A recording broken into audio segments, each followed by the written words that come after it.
The new channel.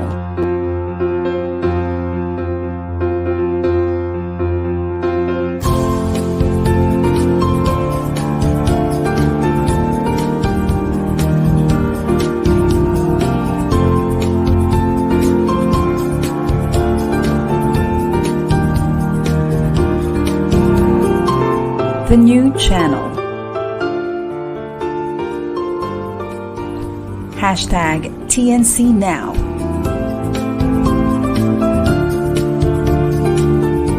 The views, opinions, and insights expressed in the following shows are those of the host, producers, guests, and viewers. They do not necessarily reflect the position of the channel.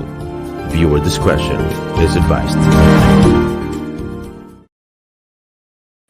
Hello and welcome to TNC, the new channel. I am attorney Pol Sangalang and I'm streaming live from Quezon City. Our passion sees a community that transforms everything new. Again, good morning. It's Friday and welcome to Ask Attorney Pol on TNC.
Viewing and listening to our contents do not create any client-lawyer relationship. Whatever comments and recommendations that we give during our sessions are strictly for educational, information, and training purposes only. Please engage a trusted and reliable lawyer for legal advice and professional services. Thank you. Good morning again. This is Attorney Pol. And you are on Ask Attorney Pol at TNC. And happy weekend, happy Friday. Friday is Ask Attorney Pol time. No? We do this every Friday at 10 a.m. for 1 hour, 10 a.m. to 11 a.m. And we do this twice live. No? Twice a month, we do this show live. And for other Fridays of the month, we upload the replay of previous session. Pero same time slot, no? 10 a.m. to 11 a.m. And that's why you can always catch us every Friday. So every Friday is Ask Attorney Pol on TNC time. Now, welcome to another episode. This is season 1 and we have a lot of questions ready for you. Meron po tayong ginather. We've collected several questions from our survey. We've been sending out surveys, asking people what do they want to ask Attorney Pol, what do they want to ask. So we have this list of frequently asked questions. And thank you for participating. But before anything else, bago po tayo mag-umpisa, kailangan po muna tayong magdasal. We have to invoke the blessing and inspiration from our Heavenly Father. Meron po tayong opening prayer and I invite everyone to join me para po lahat tayo blessed, lahat tayo inspired, enlightened, at para po lahat ng ating gagawin, lahat po ng matututunan natin today will be for His greater glory. So Miss Sigrid, can you lead our opening prayer this session? Okay po, let's bow our head and have the prayer of the Lord. In the name of the Father, the Son, the Holy Spirit. Holy Amen. Spirit, amen. Loving Father, we humbly before you For you for the victories and challenges of this This fruitful fruitful day. day. We We thank you thank you for all the blessings, and kindness mercy, and kindness you bestowed on. bestowed on us and our families We as we ask for ask for your forgiveness, our for our sinfulness. sinfulness and shortcomings.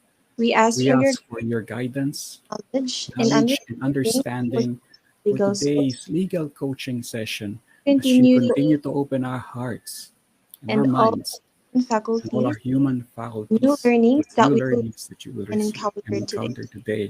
In the name of the Father, Son, and Holy Son, the Holy Spirit. Amen. Thank you, Lord. Thank you po. Thank you, Jesus. Thank you, Holy Spirit, for being in our midst, for strengthening us, enlightening us, and for inspiring us to use whatever knowledge, whatever understanding, whatever information we gain today, for inspiring us to use this only for the benefit of our fellow men. Marami pong salamat.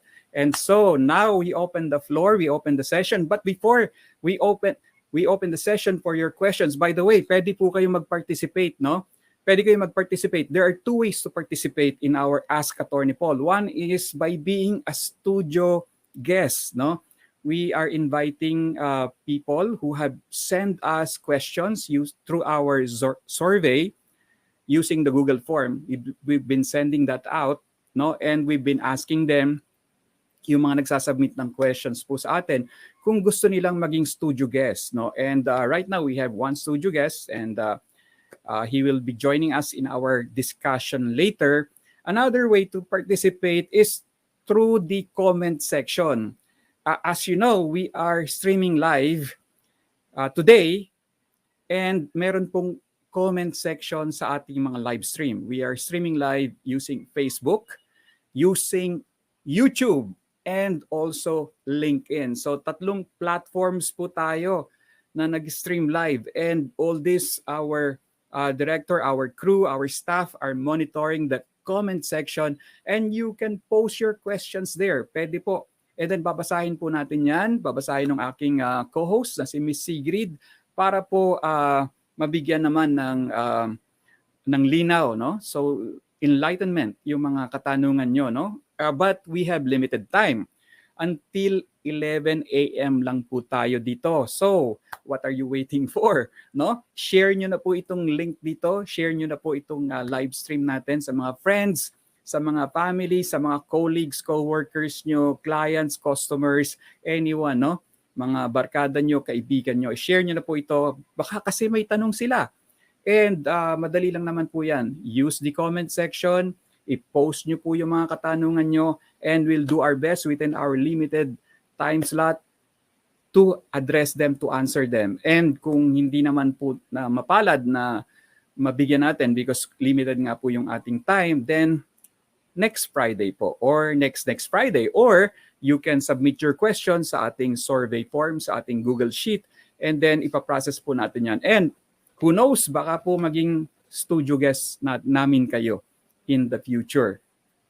Okay, and we also have online communities in Facebook and in Viber. And if you are interested in joining, yes, just say so and just contact our Miss Sigrid, and she will give you the link if you want to join our online communities as well. Okay, every session, meron po tayong prepared question. May inihahanda tayong question based on my experience, no? Yung ito po ang katanungan ng kalimitan ng mga clients ko. I have a lot of clients and a lot of friends as well who ask me questions, and nagsiselect po ako based on my recollection, based on my memory, and based on my notes. Ano ba ang mga kalimitang tinatanong ng mga tao? And from this list, from this recollection, from this memory that I have, no? Let's post our first question. Ito po yung isa sa mga patok na patok question na lagi pong halos tinatanong sa akin, no? Everywhere I go, no? One of the most frequently asked questions. So, Miss Sigrid, can you read this question? So for the first question, we have Attorney Paul. My mental health condition affects my performance. Can my employer dismiss me because of it? Thank you, Miss Sigrid. So ito nga po ang one of the most frequently asked question. Actually, itong question na to is two question in one, no? This is two question in one. Kasi 'di ba, ang tanong ni Juan de la Cruz, which can be anyone. You can be part of management, you can be a rank and file anyone. As long as you're an employee, you can ask this question. Actually, dalawang tinatanong niya dito. About the performance, pwede ba siyang ma-dismiss ng kanyang employer because of his or her performance? And yung performance niya is being affected, meaning poor na yung performance niya, being affected by the employee's mental health condition. So that's the first question. Another question, which is parang rider dito sa question na ito, is pwede bang ma-dismiss yung employee, no? Regardless of the performance, based on the mental health condition itself, no? No, based on the disease. It's actually a disease, no? It's a form of disease pero mental in nature nga lang. No? Can that be a ground for termination of employment, no? So that's two question in one. And Miss Sigrid, isama na natin yung ating studio guest, si Sir Gerald, kasi yung question niya is related dito sa ating question number 1, no?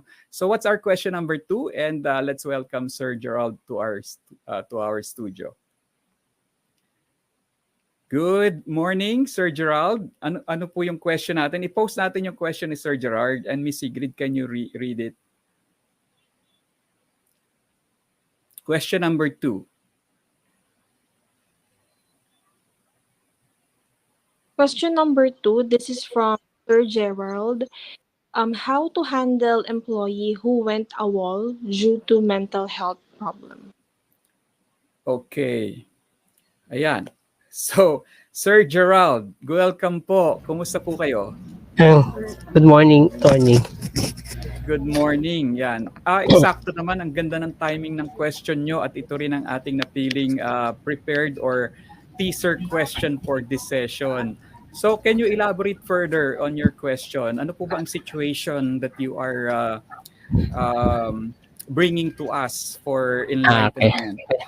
Actually, kasi si employee, he went AWOL effective May 2. Then, no notification, no advice. And then, after 10 days, bigla siya nagsabi na babalik siya sa work.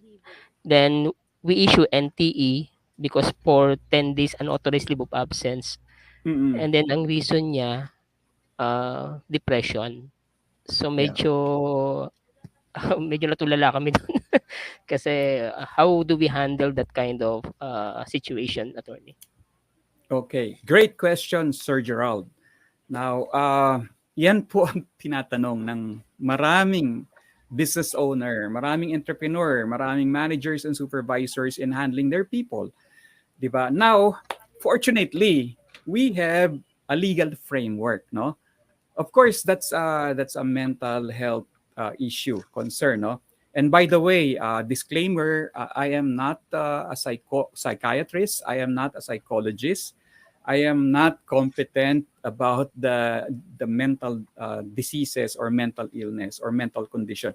I'm a lawyer, no? And I'm speaking from a legal point of view, no? So disclaimer po yan sa lahat, no? I do not claim to be an expert in this particular illness, disease, or condition. Okay, so ano po ang legal framework natin? Now, in 2020, in the year 2020, DOLE issued a department order. And this was in February of 2020, before the lockdown. Pero po nag-uumpisa na po dyan. Kasi di ba, November, December, alam na po natin that there's a pandemic that's brewing already. Pumutok na po yan. November, December of 2021, alam na natin to. It's already in the news, no? And then January, that's Mount Taal volcano. Taal volcano eruption. February, yan, nag-uumpisa na yung mga... And then, of course, we all know it's part of our history, the lockdown that was imposed by our government and the strict implementation of COVID-19 control. No, yung mga protocols and preventive measures, no? And on February 2020, a department order was issued for the guidance of everyone. Now, in case hindi nyo po alam itong department order na ito, you can Google this. It's uploaded in the DOLE, Department of Labor and Employment official website. It's Department Order 208, no? 208 series of 2020, no? So the title of this department order is Guidelines for the Implementation of Mental Health Workplace Policies and Programs for the Private Sector. So what you're waiting for, no? Go to the DOLE website, download this, and it's a valuable reference. And prior to this department order, meron na po tayong mga laws, no? Because this department order is an implementing rules and regulation for the several laws that have been issued in the past and several policy statements in the past. So we have the Republic Act 11036, which is the Mental Health Act. And this Mental Health Act has its own IRR, no? Meron din siyang sariling implementing rules and regulation, no? Again, that's RA 11036. Then we have Republic Act 7277, which is the Magna Carta for persons with disability. Now, mental health condition can be considered as a disability, no? Pwede po yung considered as a disability or even as a disease, no? Either way, no? That's why relevant rin po ang Magna Carta for persons with disability. We have Republic Act 10524. This is about expansion of the Magna Carta. And then we have occupational safety and health laws and rules and regulation. Anyway, you can read all about this in the implementing rules. Department Order number 208. Now, balik po tayo do sa question natin. Question number 1 and question number 2 ni Sir Gerald. Ano po ang kasagutan natin? Now, first and foremost, based on the policy, no, and the laws that we have in place, number 1 consideration is that bawal po, prohibited ang discrimination, no? Undue and unlawful discrimination against persons that are suffering from mental illness, no, from mental condition is prohibited po yan, no? Bawal po, no? So that's the number 1 policy of the state, of the government. Bawal ang unlawful or undue discrimination, no? So we should not discriminate. However, no, the policy also provides protection, no, for the employer and the co-workers as well as the general public. No, it's a balancing act. You have to balance the interests, the rights, the welfare of all the parties involved, no? Hindi lang the person who has the mental illness or the mental condition, but also the employer, no? Kailangan pong balanse. Kailangan babalansehin po natin, titimbangin natin, and we cannot uphold one person at the expense of another party, no? So, yung what is fair and reasonable? Because if the mental condition is affecting work, affecting business, affecting the employer, or even affecting co-workers or co-employees, or affecting clients and customer, of course, hindi naman po maganda na at the expense of their rights and of their welfare we forget everything at tutukan na lang natin yung person with a mental health illness or condition. So it's a balancing act, in other words, no? It's a balancing act, and that's the policy of the state. Now, punta tayo do sa question number 1 and question number 2. At yung question ni Sir Gerald, how to handle yung employee na nag-awol na, and ang kanyang reason yan. Sabi ni Sir Gerald, how to handle employee who went AWOL due to mental health problem, no? So, first of all, Sir Gerald, because of the legal framework, and of course, human rights din yan. Now, we have to approach this in a humanitarian way, no? Like we are approaching any employee who is sick, physical illness, yung nagka-COVID, di ba? Sakit yan. It's a physical illness. Yung nagka-high blood, nagka-diabetes, nagka-tuberculosis, nagka-AIDS. No? So, we should approach mental illness like how we approach other forms of disease or illness. No? That's a reasonable approach. No? Ibig sabihin, walang derogatory. No? We should not discriminate. There should be no derogatory. Wala tayo. Mental condition is not a joke, no? It's an illness. It's a condition, no? Much like kung ang isang tao nagka-influenza, nagka-flu, or nagka-COVID-19 illness, no? So we have to approach. If you have a sickness policy or an illness policy, that's what you have to apply, no? You have to consider that the employee is sick, and however you handle sick employee should be the same way you handle a person with a mental condition. So, of course, i-assess natin, no? I-determine natin kung totoo ba, no? Kasi alam naman natin may mga tinatawag tayong malinggiring, no? Yung they say, they claim, no? They allege that they are sick, but in reality hindi naman, no? Wala naman sakit. So, like any other sickness, we should handle it the same way. We should determine the veracity, the truthfulness, kung totoo ba yun. And of course, since hindi naman tayo expert, we send the employee to an expert, to a doctor, to a clinic, or to a hospital, no? And we get the certificate from the expert, no? From the physician or the psychologist, psychiatrist who is competent to diagnose the employee. So, ganun lang po yun, no? So, do sa mga company na may HMO, no? Health Maintenance Organization Program, you should think about adding it, no? Including it in the services that the HMO provides, no? Kasi uso po yan talaga. And then there is already a recognition that this is really a real problem, no? Especially nung nag-lockdown tayo, alam naman natin nung pandemic, ang daming naapektuhan. Actually, pati ako, no? Wala pong taong hindi affected dito nung nagkaroon tayo ng lockdown with all this fear of this COVID-19 disease. Now we are thinking how deadly it is, especially nung wala pa tayong vaccine. 'Di ba? Nagkaroon ako ng insomnia, nagkaroon ako ng mga hindi naman depression, no, but parang anxiety, no. Everyone, no, is affected, no. Hindi ako makatulog noon for whatever reason, no, because of the fear of the unknown, fear of the disease.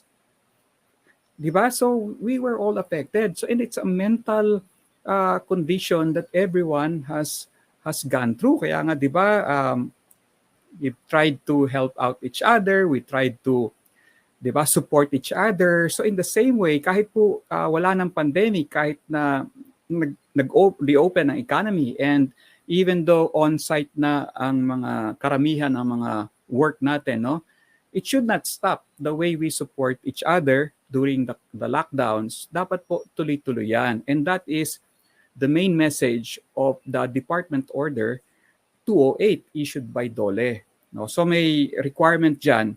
It is a requirement. It is mandatory for all companies, for all establishments, for all employers to incorporate a mental health policy in all their company policies. No? Now, kung wala po kayong mental health policy, then you can use whatever policy you have for sickness. Kasi nga, it should be treated like any other illness or disease. No? So if you already have your sick leave policy or sick leave benefit, then a person who is undergoing such a mental health condition, and if he can submit a medical certificate saying that he needs rest, he needs a break, he needs to not to report for work, to recover, or to attend therapy, then we have to respect that. No, the same way that we respect the medical certificate kung ang isang employee ay nagkatrangkaso or nagka-COVID, di ba? Ganun lang po ang treatment natin. Di ba? So, Sir Gerald, do you have a follow-up question?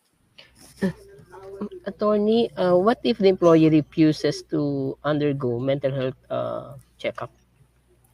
Oh, so ayan. So the same way that we treat other employees who claim to be sick, no? Whether it's mental or physical illness, should apply, di ba? If the employee refuses to undergo, so what's your basis? It's just an allegation, no? What's your basis to say na totoo nga yung claim ng employee, di ba? If the employee refuses to cooperate, then it is an unreasonable um, position on the part of the employee. And what's your policy if the employee cannot submit a medical certificate, di ba? Sir Gerald, anong policy nyo pag walang medical certificate ang isang employee? So, not fit to work, attorney. Hindi. Fit to work is a medical certificate, no? Pag hindi siya nakapag-submit ng certificate, absent siya. That is an authorized leave of absence. O yun, unauthorized absences, di ba? Yes. Opo. So, ganun lang po yun, no? Bibigyan natin. Let's be compassionate. Let's be humanitarian about this. Every time an employee is sick, of course, we want the employee to get well, di ba?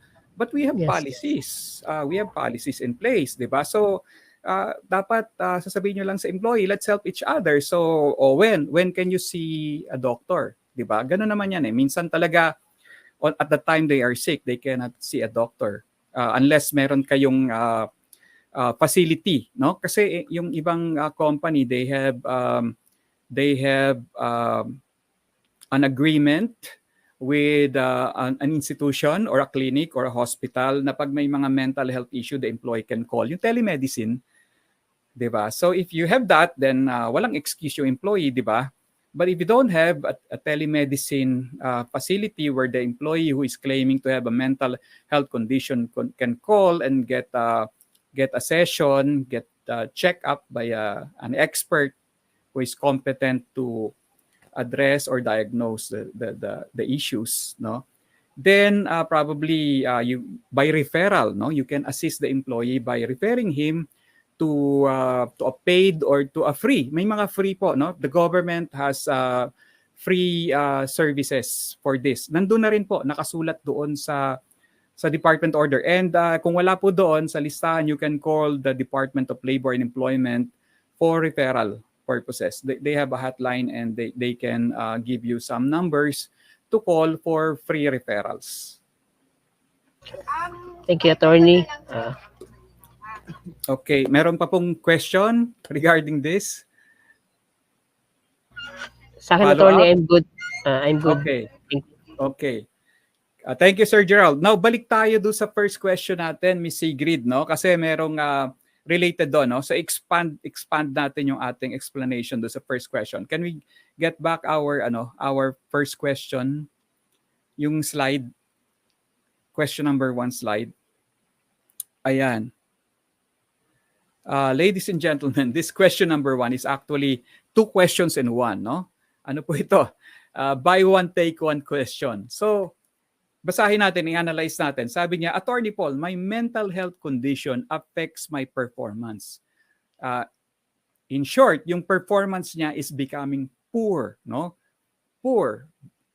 Hindi na maganda yung kanyang performance, whether attendance, whether quality ng performance niya. In short, affected ng kanyang mental health condition.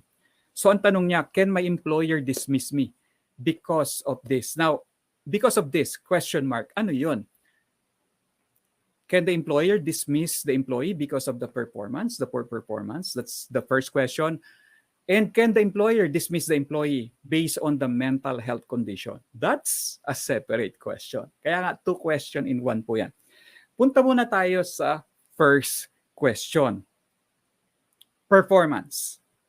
Can an employer dismiss an employee who is performing poorly?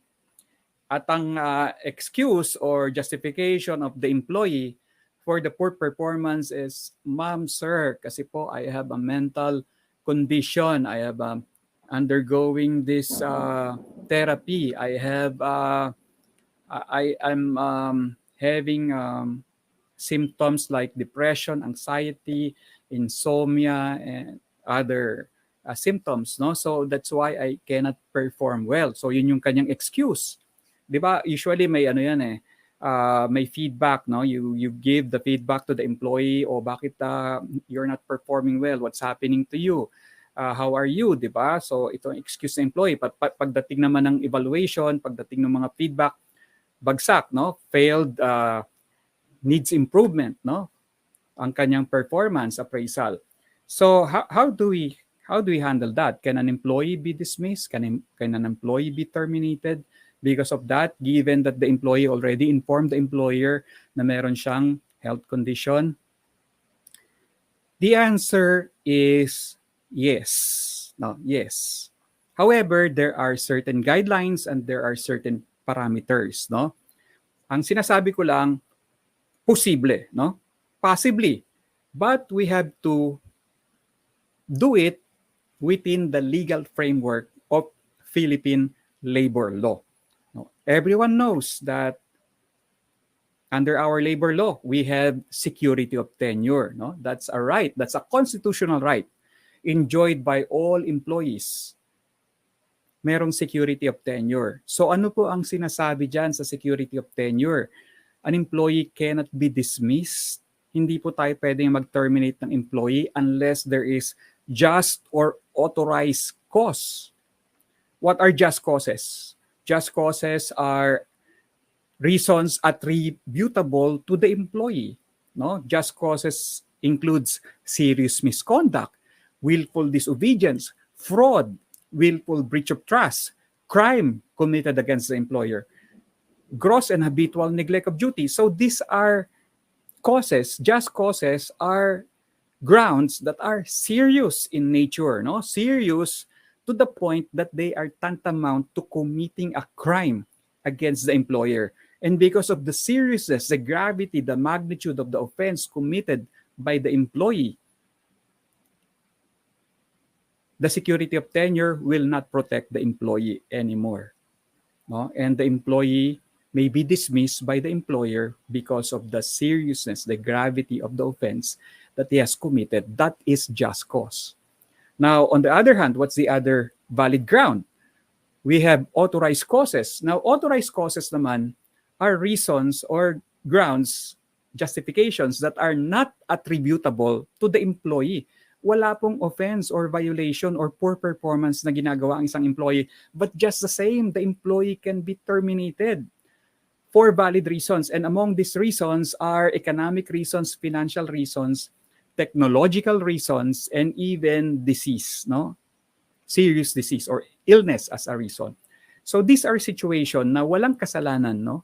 Walang wrongdoing, walang violation, walang offense, walang poor performance sa isang employee. However, because of economic or financial reason, the employer is facing possible closure, possible insolvency, bankruptcy, no? Losses, financial reverses that allows him, no, because it's reasonable naman for the business to survive, no, to lay off people. So people are being sacrificed for the sake of the continuity, the survival of the business. So that's called retrenchment, to prevent losses. Another reason is redundancy, wherein for purposes of efficiency and sustainability, better profit, better delivery and operation, no? The company abolishes certain positions, certain jobs, because they are excess, they are not needed, no? They are not needed for in the new organizational structure that the company has to become more efficient and sustainable and profitable, so feasible, no? So syempre lahat ng businesses wants to be feasible, sustainable, and profitable. And if the position is no longer necessary to attain the business objective, then it can be abolished. And unfortunately, employees who are occupying this abolished position may be laid off because they're no longer needed by the business. So these are some of the reasons. No? So kahit walang kasalanan si employee, if there is a valid authorized cause, they can be laid off. Now, balik po tayo dito. Performance. Is performance a just cause? Is performance Unauthorized cause. Now, if we go by the labor code, if we look at the list, no, performance is not listed. Hindi po siya listed. Wala po siya dyan sa listahan ng mga uh, just causes and authorized cause. Now, you may be surprised, no? But poor performance is not a just cause. Poor performance in itself is not a just cause for the valid termination of employment. However, pwede po siya, no, the closest that we can find in the labor code is gross and habitual neglect of duty. Now, if an employee has a duty and he is neglecting the duty habitually, ibig sabihin frequently, not just once, not just twice, not just thrice, but many times, and the effect of that habitual neglect of duty is serious already. It's gross, it's serious. No, the effect, the impact, the harm that it is causing on the employer, on the employees, co-employees, on the business, on the operation is already serious. Then it can be a valid reason for the dismissal of that employee. Okay, so ano ba ang duty? All employee, duty. May duty po lahat ng employee to show up, to attend, di ba, and to work. That's basic duty of all employees, no? To be punctual, to be present at work, to deliver, to render services. That's a duty. That's a basic duty of all employees.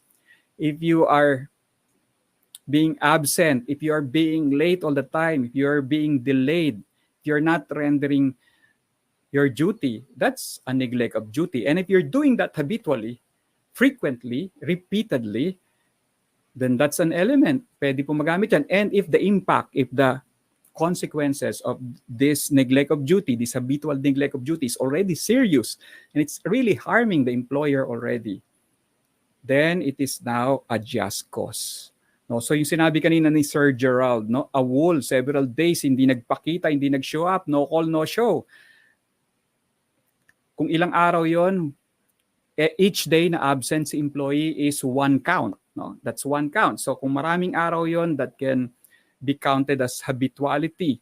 No? And if the impact of that no call, no show and absences, no, and non-delivery of services is serious, then it can fall under gross and habitual neglect of duty. Pwede po yan magamit against the employee.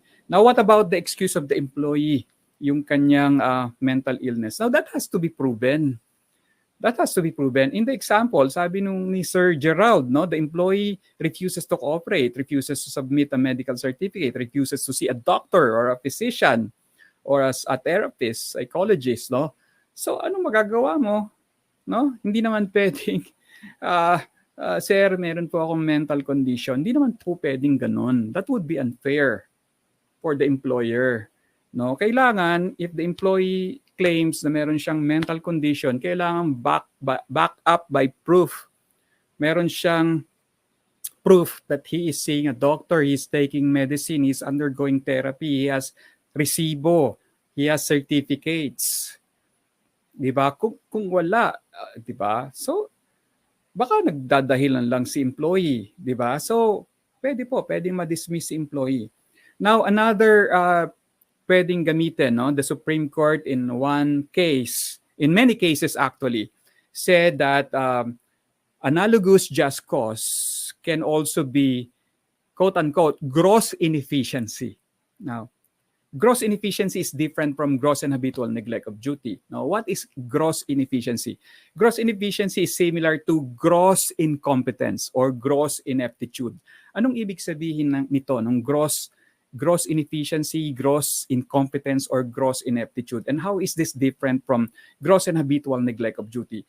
Now, the difference is that the employee is showing up. The employee is going to work. The employee is perfect attendance. The employee is perfect punctuality. But in terms of the quality of the deliveries, no? Yung mga quality of services niya, ang daming error, ang daming back job, hindi nasasubmit on time. No, maraming mistakes, unacceptable quality of work. Sometimes we call this situation presentism. Kung meron tayong absenteeism, an employee who is nowhere to be found, meron tayong presenteeism, an employee who is physically present but is not delivering work in accordance with the reasonable standards of the business, reasonable standards of the employer.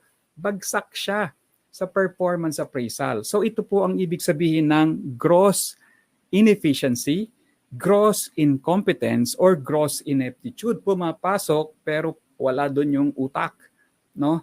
Hindi siya presentism, no? So wala doon, wala yung focus, wala yung attention, wala yung dedication, wala yung commitment. Now, sabi ng Supreme Court, in several cases, gross inefficiency, gross ineptitude, gross incompetence can also be a just cause, a valid ground for terminating an employee. Now, if you have an employee who is qualified based on your performance appraisal to be under the definition of gross inefficiency. Pag sinabi po natin gross inefficiency, yan po yung pinakamababang rating, ano? Talagang no improvement after giving the employee so many chances, so many opportunities, after training him, coaching him, mentoring him, and then allowing him to improve, talagang wala pong pag-asa. Yan po ang definition ng gross inefficiency, no? You've given all the chances. You've enrolled him in a performance improvement plan or PIP, pero wala pa rin, no? You've coached him, you've trained him, you really walk the extra mile at wala pa rin talagang improvement. Yan po ang tinatawag nating gross inefficiency, gross incompetence, or gross ineptitude.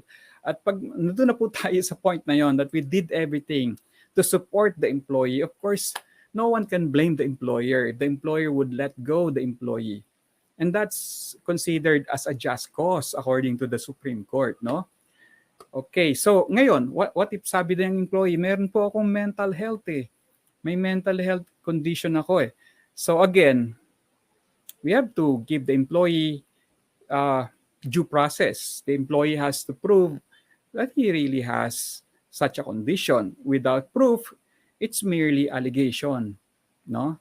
Pag hindi na substantiate ng employee yung kanyang defense, of course, ano pa ang pwedeng gawin employer? The employer has the prerogative to dismiss the employee. Now, ano naman ang gagawin ng employer if the employee can produce evidence, can produce proof that he's taking medicine, he's seeing a doctor, a physician, na totoo talaga, may condition siya. Now, balik tayo dito sa Department Order number 208, no? May policy po diyan, no? There's a win-win solution, there's a win-win approach to this situation wherein balancing the interest of both the employer and the employee, there is a possibility of a win-win situation, no? Basahin po natin 'yon. Nandun po, the key to addressing that kind of situation wherein the employee can really prove na meron siyang mental health condition is in the Department Order 208-20, no? And one of the possible solution is of course giving the employee a medical leave, no, for therapy purposes, or putting the employee or transferring him, reassigning him to another position. So there are many, no, many creative solution to the situation. So, yan po, no?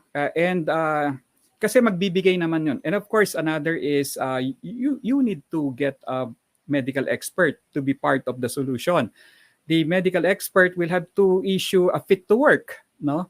Eh kung walang fit to work, di ba, we cannot force the employee to work. So, we need to have a medical expert for that particular illness to check the employee and determine fit to work, and kung fit to work, what are the works? What are the jobs? What are the activities or services that the employee can do? No, and find a compromise. Now, if the employee has to become part-time because of this, then that's another solution, no? That's another solution. So in other words, both parties, both the employer and employee must work together to find a common ground, a common solution. Why? Because we have security of tenure. No, we have to respect what the law says, that the employee who is undergoing a condition like this has to be treated humanely and in consideration of his situation, condition, and also taking consideration his rights under the law, right to due process, right to security of tenure. However, also recognizing the right of the employer to have an efficient, well-oiled, streamlined organization that can deliver the expectations of its customers and clients. Importante rin po yon, no? So, kailangan pong makahanap tayo ng middle ground dyan. Okay. Now, about illness. What if the mental illness of the employee is really such to the extent na talagang impossible na, no? Wala na talaga, walang maihanap na solution, no? Walang middle ground. So under the labor code, we have Article 299 of the labor code, of the renumbered labor code, Article 299 of the renumbered labor code, that allows employer to terminate the employment of an employee who has a disease that is incurable for a period of 6 months, even though there is adequate medical treatment, no? Again, kailangan po na itong disease na ito cannot be cured, unable to be cured, even with adequate medical treatment, therapy, hindi po pwedeng mapagaling within a period of 6 months, no? And there must be a medical certificate certifying to this. And that the continued employment of that employee is prejudicial to the employee's health, no? Hindi siya fit to work.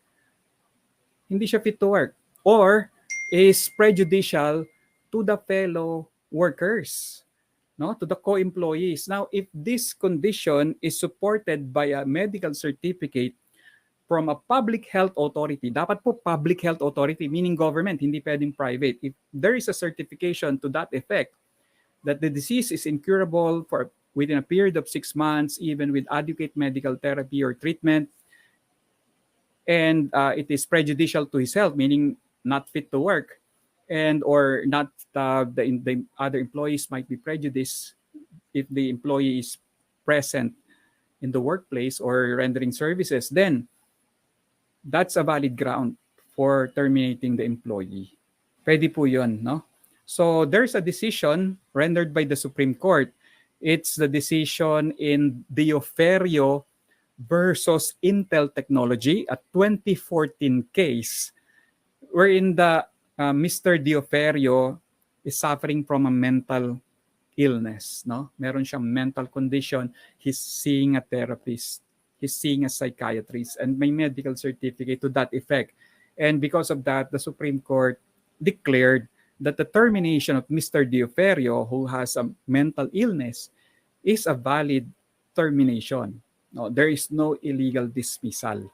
No, so try to read that case, Dioferio versus Intel Technology, a 2014 decision of the Supreme Court, wherein the Supreme Court allowed Intel Technology, the employer, to terminate the employment of Mr. Dioferio on account of his mental illness. Okay. Miss Sigrid, punta naman tayo sa next question. Or baka may mga questions tayo from the audience, from our participants. Check muna natin, Miss Sigrid. Let's Yes, sir. entertain. Meron po. Ito po yung related na nakita ko. Sabi niya po is from Telay Bangkales. Attorney, question.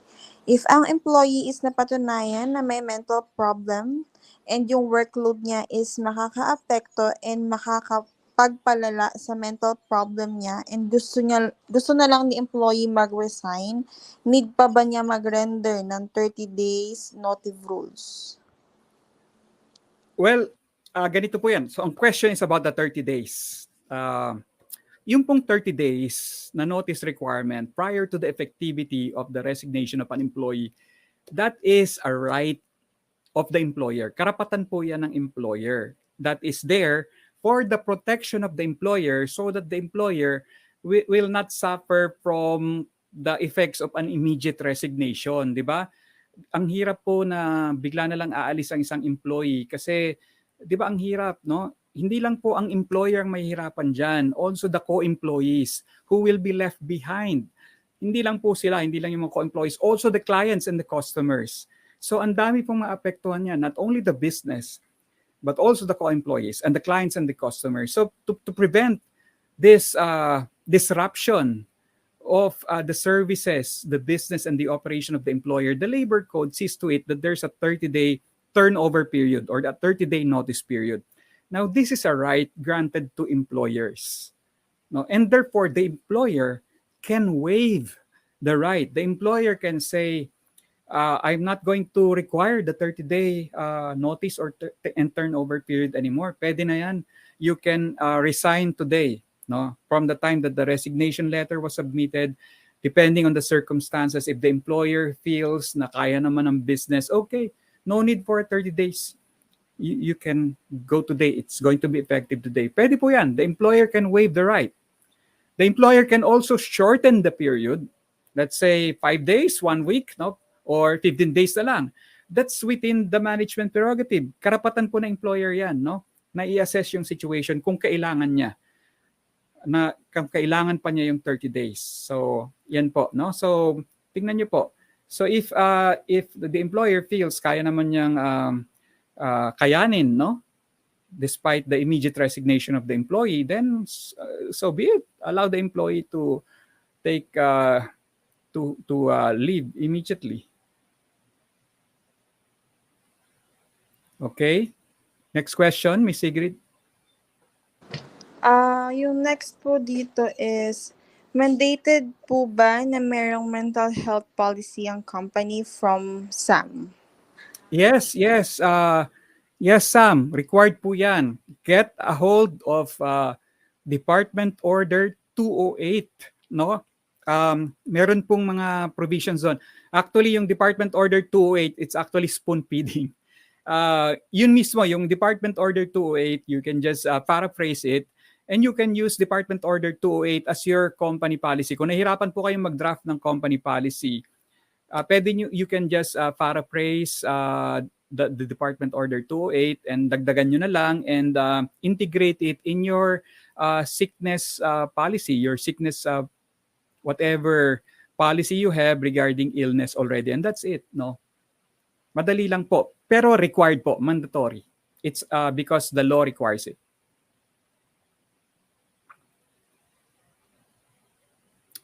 May question pa? Meron Related? po, sir. Yes po. From Ms. Meyer, how does employee can waive the 30 days notice for resignation? How it communicated? If employee violates, it what consequence po? So how can the employer waive the 30 days? First of all, pag naka-receive si employer ng resignation, standard talaga yung 30 days notice. Now, the employer will have to assess the situation. Case to case yan, no? Kasi ang employees naman, they are holding different job, di ba? Position or having job description. So, i-assess niya kung need ba niya yung mag 30 days pa si employee. And then, of course, magkaroon siya ng meeting. Kasi ganito, to prevent any problem, disputes, or issue in the future, ganito, you have to talk to the employee kasi may mga employee kasi gusto nila na kung pwede nga lang, may mga employees that they would really want immediate resignation. And they're just doing the 30 days notice out of compliance, no? Pero kung sila ang tatanungin mo kung pwede ba mag-immediate resignation, they really want to resign immediately and leave immediately for several reasons. They might have already a job that is waiting, o baka may karamdaman, may sakit, or whatever, no? There are so many reasons why an employee doesn't want to do the 30 days. So, you have to consider also the needs, no? The desire of the employee. Now, however, there are employees na importante sa kanila yung 30 days na yon. And they would really go to work during those 30 days. Why? Because naka-budget na po, no?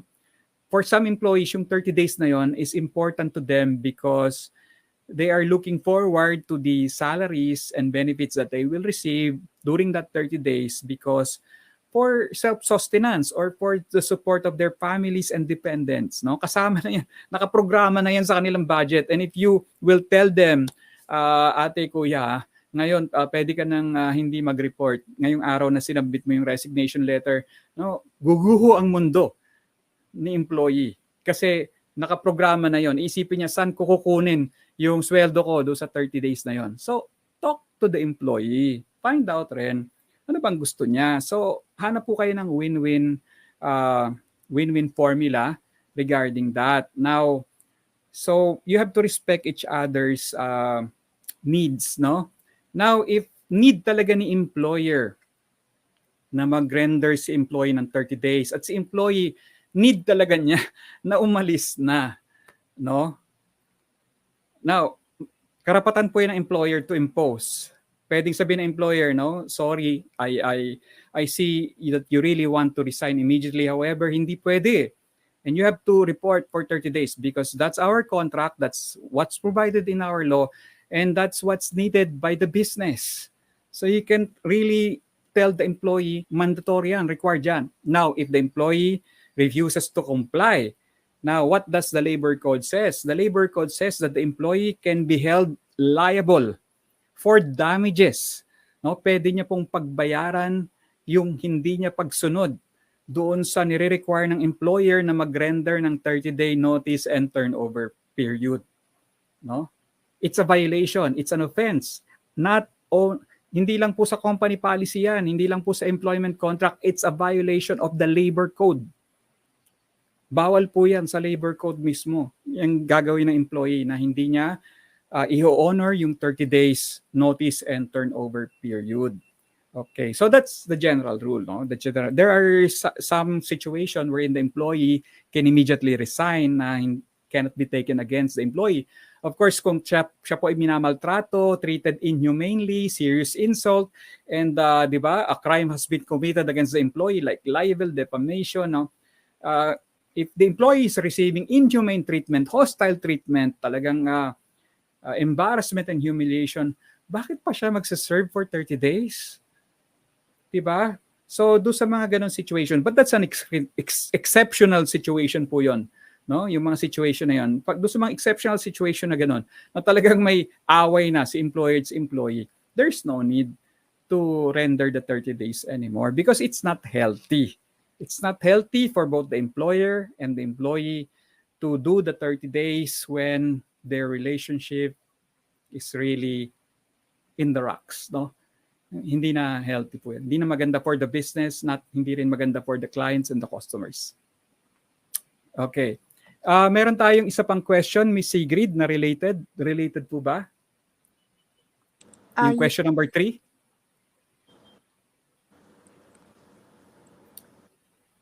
Time check, it's already 10:58. Sige, Miss Sigrid, yung question number 3 natin, I think ano rin yata yun?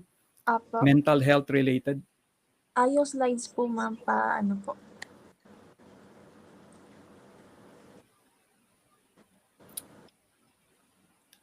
Question number 3, Direk. So, ito po yung question number 3 from Miss Jill. I have mental health problem, depression and anxiety, few panic attacks. My manager invited me for a one-on-one meeting after we discussed about work-related. He asked me regarding a non-related topic with my work. It's my personal transaction. The way he is questioning me pressures me a lot. I begged him to stop, but still asking things. At that moment, I told him to stop because I am having a panic attack. I'm suffering now from depression and emotionally damaged trauma. Okay, thank you, Hill. Andito ba si Hill? Or si Jill? Sir. Andito siya? Wala po, sir. Wala siya sa studio. Okay. Anyway, Jill or Hill, thank you for your question. We are sad that this happened to you, no? That you have undergone this situation. Now, as an advice for you in handling this situation from your point of view as the employee, diba? Ang suggestion ko po sa inyo is to inform your employer about your mental health problem. Uh, Kasi 'di ba, we don't know. You might not have informed them beforehand that you have this condition. You have to inform because hindi naman po mind reader ang mga tao. If you are my employee and you have not informed me about your condition, I wouldn't know. And I might just be doing business as usual, giving my feedback, having a one-on-one meeting with my staff, with my employee. And little that I know or unknown to me, one of my employee pala is suffering already. So unless you inform your employer about your condition, it's not the fault of your superior, your boss. That because what he's doing is obviously just business as usual, no? What every manager or supervisor or team leader would do. Okay, so that's the first thing that you have to do. Inform them of your condition, submit your proof, your medical records. Kasi no, if you uh, keep this to yourself, if you hide this from your employer for whatever reason, because of fear of, let's say, ridicule or discrimination or termination or unfair treatment, whatever, no? Um, or stigma. Merong social stigma eh, di ba? If you, then how can people help you? How can your boss, how can your company help you? So that's why meron nga pong Department Order 208. It's not only for employers, it's also for employees who are having this mental condition because some of them are hiding it, tinatago po nila, no? For whatever reason, for fear of the unknown, fear of whatever repercussion, no? So, ito po ang maganda nito kasi there is a law protecting you. There's a Magna Carta, and if you can qualify as a person with disability, then you are entitled to be protected by the Magna Carta on persons with disability, no? May criteria 'yon. The expert would be the one to determine that. And the employer is required to have policies on disability and on mental health. Required po 'yon na may policy sa mga employer. And so with such a protection on your condition, do not wag po kayong matakot, no? It's better that you disclose. Now, if you already disclose and your employer knows and you're not being treated properly or fairly in accordance with the law and the rules and regulation, well, that's another matter. Diba? That's another matter. You can that's a ground for discrimination, unlawful discrimination. That's a ground for constructive dismissal. So, situation, case to case po yan, no? But first things first, since you are not here in the studio and I don't know the real score, the real situation, first things first, inform your employer about your situation. Okay. So, thank you, Hill. And it's already 11:04. 1 hour lang po tayo dito. So, tapos na po ang programa natin. Pero, pwede bang pahirit pa na ano, gusto ko, kung tutuusin, gusto ko lahat ng question ma-address natin. However, ganito po, no? I invite you to be part of our online communities. Yung question nyo po, you can send it through Miss Sigrid, through dito sa chat window. Miss Sigrid will send you a message, private PM, private message, or direct message on how your questions can be entertained, no? There's a way, no? Don't lose hope na wala na po tayong oras. May paraan po para masagot natin yung mga questions nyo. So, okay, so nagpapaalam na po tayo. But before that, I'd like to thank one of our sponsors, no? Kung nagtataka yung iba, bakit daw ako may energy, Attorney Paul? Bakit you're so full of energy? Hindi ka napapagod sa mga ginagawa mo? Well, I've been taking Barley Max for about a month now, no? Sponsored to our show. Barley Max, it's barley grass, organic barley grass, and I'm taking it every day. And they provide me with fiber and other nutrients, so that keeps me going. And also, they are the maker of a vitamin C, which is eye zinc. And I'm taking eye zinc every day. But because of that, I think that's one of the reasons kung bakit hindi po ako nagkakasakit nowadays. So I've been taking these supplements, these vitamins for over a month now, and hindi pa po ako nagkakasakit. So that says something good about this product. And thank you for the maker of Barley Max and eye zinc, Sante International. Marami pong salamat sa inyo for sponsoring this show. And of course, maraming salamat sa ating mga viewers, sa mga nagpadala ng questions natin kay Miss Sigrid and to TNC, the new channel. Thank you. See you. See you next session. Bye.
Viewing and listening to our contents do not create any client-lawyer relationship. Whatever comments and recommendations that we give during our sessions are strictly for educational, information, and training purposes only. please engage a trusted and reliable lawyer for legal advice and professional services. Thank you.